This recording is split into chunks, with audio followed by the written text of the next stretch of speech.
Hello, my wonderful friends. Magus with you on a beautiful day in Austria. And today we're going to talk about the process of Spagyric. And we're going to study Austria 11. This is the 2,600-year-old Magi text. And as we've discussed in previous videos, the word magic comes from Magi.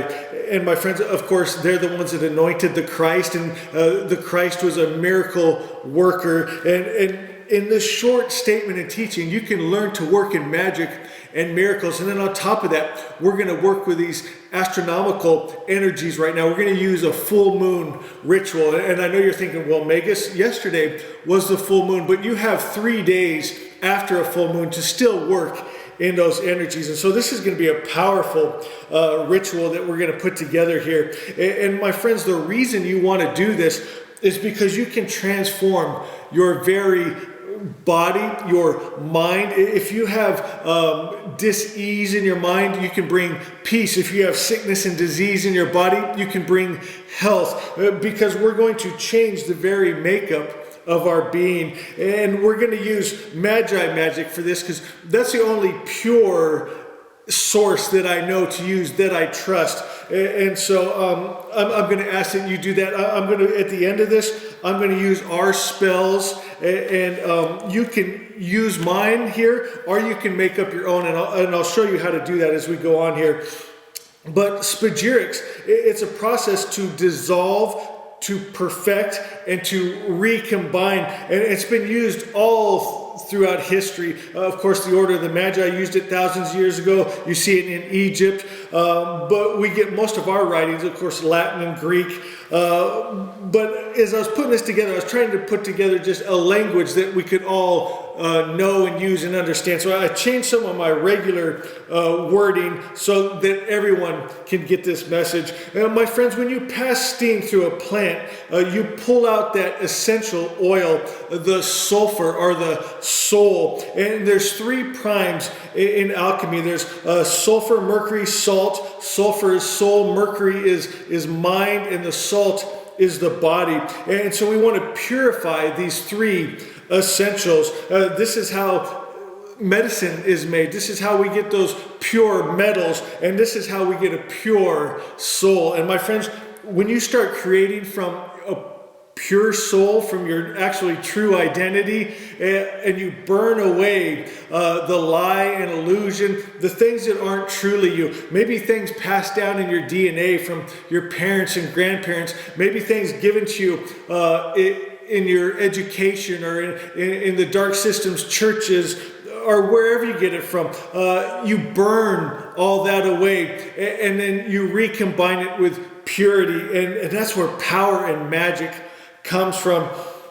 And as I was saying, this is usually done with an astronomical influence. And so I want to teach you a full moon ritual that's very powerful. But first I'm going to read to you what Austria 11 says. It says, I will release my own ideas to receive Spirit's idea. My friends, we have many ideas in our hearts and minds that we believe is truth, that isn't truth. And so we can get frustrated because we're not creating the life that we want to be creating, because we're holding the wrong vibration, the wrong word. And so this gives us the way to fix that. It says, removing the corruption puts potentialities to their proper use. We've seen that with metalworking. We've seen this with medicine. You must burn out the impurities to find the true essence. And here we're going to find our true essence. If you later on want to do some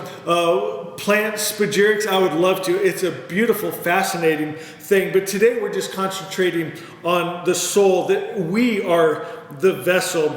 It says purity is a must. If your vessel is mixed with poison, pour it out and fill it with pure substance. Now understand this, it takes a long time to purify a vessel, 1 drop at a time. So you've probably seen that, like you could take a glass with colored water, and then 1 drop at a time, eventually over a lot of time, it would clear it out and you would have a clear glass. But that's a long time, right? We want to work in magic and miracles now. And so this is in my own wording. It says, in my opinion, that's too much trust in time, because we really don't know how much time we have here. It says, trust Spirit, pour out your vessel, and let Spirit fill it with himself, with his truth, with his ideas. And so we have to let go all the stories that we've been told, all the ideas that we've had that aren't serving us, aren't working us, and we offer a blank slate for Spirit to fill us with. And that's where this beautiful full moon ritual comes in. What you want to do is you get a piece of paper and you write down what's holding you back. Maybe it's fears. Maybe you've been hurt before and you're holding anger and a grudge, and you can't operate in magic and miracles in that kind of a vibration. You're not going to get anyway what you want coming to you. You're going to get more of the same of what you don't want.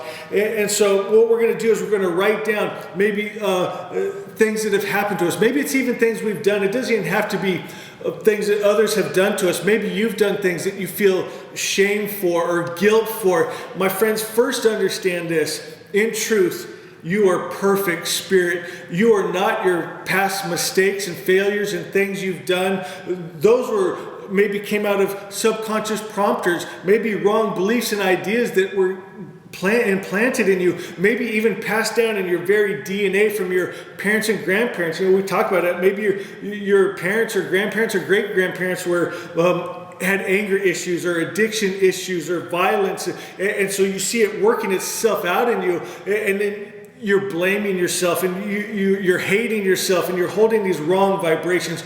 We got to let that go, and we're going to burn away that false identity, and we're going to find our true essence. Purity is a must, and then we're going to start creating out of that place, and that's when magic starts to happen. So get a piece of paper and write down whatever's holding you back, and you have, like I said, 3 days after the full moon to do this. Sometimes you can't do it on the first try. You might have to wait till the next full moon. If you find yourself getting too angry or too broken and you can't do it, you can't fool the power. You can't just go through the motions. It has to be at a heart level where you truly forgive others, truly forgive yourself, truly draw a line in the sand that you're going to change this energy. And then you take the paper and you burn it very carefully. Of course, I've seen people have like a big pot and they do it in that. I usually just do it in a fireplace or something along those lines, maybe in a barbecue, and make sure it burns completely out. And my friends, it's a representation of that spagyric process that we do for the medicines. And like I said, I'd love to go over that with you guys. If you're interested, go to the comments and I can show you how to do this to make your own essential oils and medicines. It's really fun and very powerful. I also wanted to share with you our prayers that I use at the Order of the Magi.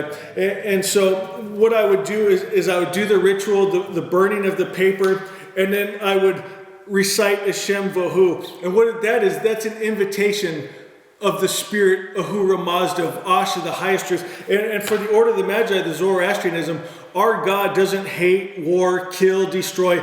It's the highest principle of good. The highest good you can think of. It's even better than that. You see what I'm saying? So maybe many of the religions you may have been brought up with, you have a God that hates, wars, kills, get angry, get jealous, kills men, women, and children. And you're thinking to yourself, well, that doesn't seem very good, very God, because if God means the highest principle of good, as we talked about, you'll never rise above your highest idea of good, God, because you're taught that's blasphemy to think you're higher than God.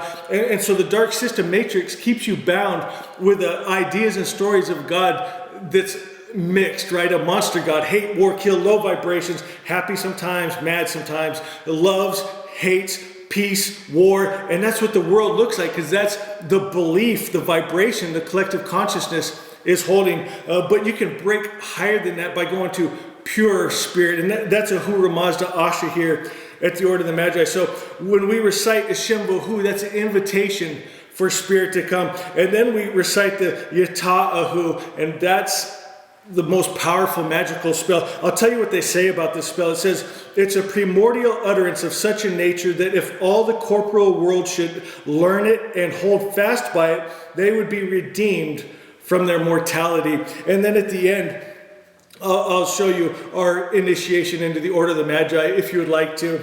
So I'm going to recite now the Hashem Vahu, or what you can do, you can burn your paper yourself and then just speak from your heart. Make your own prayer to Spirit. But if you'd like to join us, I'd love to have you. Hashem Vahu Vahastem esti usta amai yatashai vahastai Hashem. Yata'uhu vario ataratush ashat chit hacha vangush dazda manango shatanam angush mazdai sharthram chai ahurai ayimdre gubio vastarem. Oh, my God, my God. Now if you would like to join us, my friends, repeat after me.